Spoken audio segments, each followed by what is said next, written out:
Umano'y bagsakan ng shabu, sinalakay ng mga otoridad. Mahigit 30, arestado. Exclusive, mga karnaper umano, nasukol. Tinangay nilang van ginamit sa pagbiyahe ng ninakaw ring motor. At ang dalagang trending online dahil sa kanyang makeup tutorial sa umaandar na jeep at tricycle. Yan at iba pang balita, abangan sa pinagkakatiwalaang 24 oras.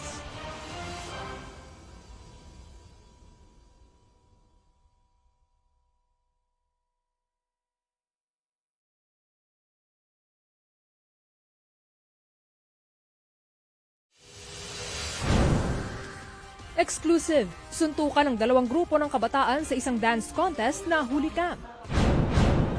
Impeachment complaint laban kay Pangulong Duterte, hindi nakalusot sa Justice Committee ng Kamara. At Phil Austin na si Natalie Lane, kinuronahang Miss Bikini Philippines 2017. Yan at iba pang balita, abangan sa pinagkakatiwalaang 24 oras.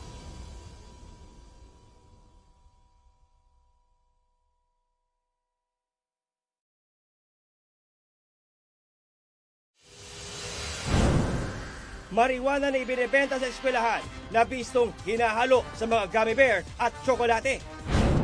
Huli ka, motorsiklo at taxi, nagsalpuhan. Isa sa mga biktimang nakandusay sa kalsada, ninakawan pa.